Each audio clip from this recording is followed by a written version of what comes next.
وَلَقَدْ يَسَّرْنَا الْقُرْآنَ لِلذِّكْرِ فَهَلْ مِن مُدَّكِرٍ۔ عہد نبوی میں کون کون سے ادیان تھے اور پھر وحدت ادیان کا تصور کیا ہے؟ یہ مضمون تو بڑا تفصیلات کا متقاضی ہے، لیکن چیدہ چند باتیں، چند اشارات، چند جملے آپ کی خدمت میں پیش نظر ہیں۔ قرآن نے واضح طور پر کہا ایمان والے ہوں، یہودی ہوں، سابی بے دین یا نصارہ ہوں، من آمن باللہ، جو بھی ایمان لایا، والیوم الآخر، اللہ پر اور یوم آخرت پر۔ اس میں دو باتیں ہیں۔ ایک بات تو یہ ہے کہ چار دین سامنے آ گئے نا، اسلام، یہودیت، سابیت اور عیسائیت۔ ایک تو یہ بات ہو گئی۔ دوسری بات یہ ہے، اس آیت سے اس وقت بھی مطلب نکالا ہوگا، آج بھی ایک غلط انٹرپریشن نکالی جاتی ہے۔ وہ یہ کہا کہ ایک لائن میں جو لکھا ہے، چاہے ایماندار ہوں، چاہے بے دین ہوں، ان میں سے جو بھی ایماندار ہو جاتا ہے، عمل صالح کرتا ہے، وہ کامیاب ہے۔ تو گویا کہ سارے دین ہی ایک جیسے ہو، اسلام کی خوبی کہاں آئی؟ یہ ایک تصور نکال لیا۔ اور پھر یہ بھی کہ سب ایک ہی ہیں۔ آج آپ دانشوروں کو، مصیبت یہ ہے کہ دانشور کہا ہی اس کو جاتا ہے جو الٹی سیدھی باتیں کریں۔ سیدھی بات کرنے والے کو دانشور نہیں کہتے، وہ کہتے ہیں یہ سیدھی بات کرتا ہے۔ یہ کوئی نکتہ ہے؟ سیدھا کان پکڑو کہتے ہیں یہ تو سادہ سا بندہ، الٹا پکڑو پھر کہتے ہیں یہ بڑا استاد آدمی ہے۔ تو جو اس قسم کی دور کی کوڑی نکال کے لائے اس کو کہتے ہیں بڑا دانشور ہے۔ تو انہوں نے یہ کہہ دیا، بنی اسرائیل جو ہیں وہ آل یعقوب ہیں، ابراہیم کی آل ہیں، وہ بھی ابراہیم کو مانتے ہیں، تم بھی ابراہیم پہ درود بھیجتے ہو۔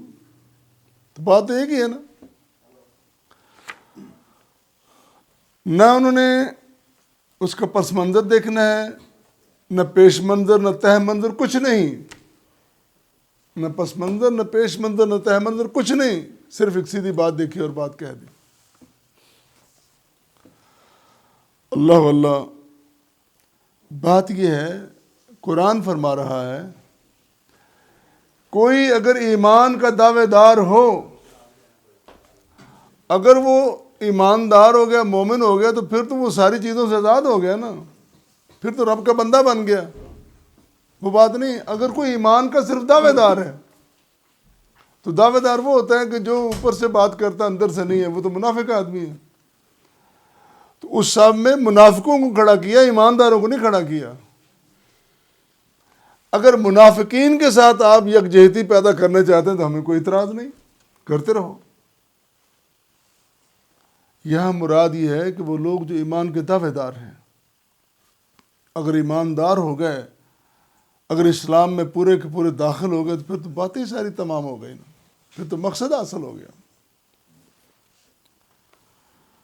تو ان چیزوں کو لے کر، اور یہ کوئی سورہ مائدہ میں پہلی بار نہیں، سورہ بقرہ کی آیت مبارکہ نمبر 62، اس میں یہ مضمون تفصیل کے ساتھ بیان ہو چکا ہے، یہاں دہرایا گیا اس کو۔ اور جہاں یہ مضمون پہلے بیان ہوا سورہ بقرہ میں، اور بھی باتیں ساتھ کی گئیں۔ وہ یہ ہے، جس طرح آیت نمبر 111 سورہ بقرہ کی، کہ یہودیوں نے کہا ہمارے علاوہ کوئی جنت میں نہیں جائے گا، عیسائیوں نے کہا کہ ہمارے علاوہ کوئی جنت میں نہیں جائے گا، کیونکہ دونوں نے اپنے اپنے نبی کو رب کا بیٹا بنا رکھا ہے، اور وہ سمجھتے ہیں کہ نبی بھی ہمارا وہ رب کا بیٹا ہے اور جنت بھی ہماری، ہمارے علاوہ کون جائے گا۔ خود سے ساری چیزیں تیار کر لیے نا، خود سے روٹس بنا لیے، خود سے راستے بنا لیے، اللہ کی کتاب کو ایک طرف رکھ دیا اور اپنی مرضی کا دین۔ جس طرح آج ہمارے ہاں رسموں کا رواج ہے، تو ہم رسموں کو فرضوں سے زیادہ ہم سمجھتے ہیں۔ فرض چلے جائیں، نماز چلی جائے، زکوٰۃ چلی جائے، حج روزہ، اس کی پرواہ نہیں ہے، لوگوں کو خوش کرنے کے لیے رسمیں ضروری ہیں۔ اب کیا کریں، لوگ ناراض ہو جائیں گے، ہماری معاشرے میں ناک نہیں رہتی، تو اپنی ناک کو اونچا کرنے کے لیے ہم نے قرآن کو یا اللہ کی کتاب کو بدل دیا۔ بڑی تباہی ہے، بڑی تباہی ہے۔ ان کا یہ دعویٰ، اللہ نے انہیں کہا قُلْ هَاتُوا بُرْهَانَكُمْ إِن كُنتُمْ صَادِقِينَ، تم جو کہتے ہو کہ ہمارے علاوہ کوئی جنت میں نہیں جائے گا، اس کی کوئی دلیل بھی لاؤ نا، بات تو دلیل سے بنے گی۔ قرآن، حدیث نبوی، اسلام سارے کا سارا دلیل پر ہے، برہان پر ہے، آرگومنٹ، بغیر دلیل کے کوئی بات نہیں کہ ایسی ایک بات کہہ دی، دعویٰ کر دیا بس کافی نہیں، اس کی دلیل چاہیے۔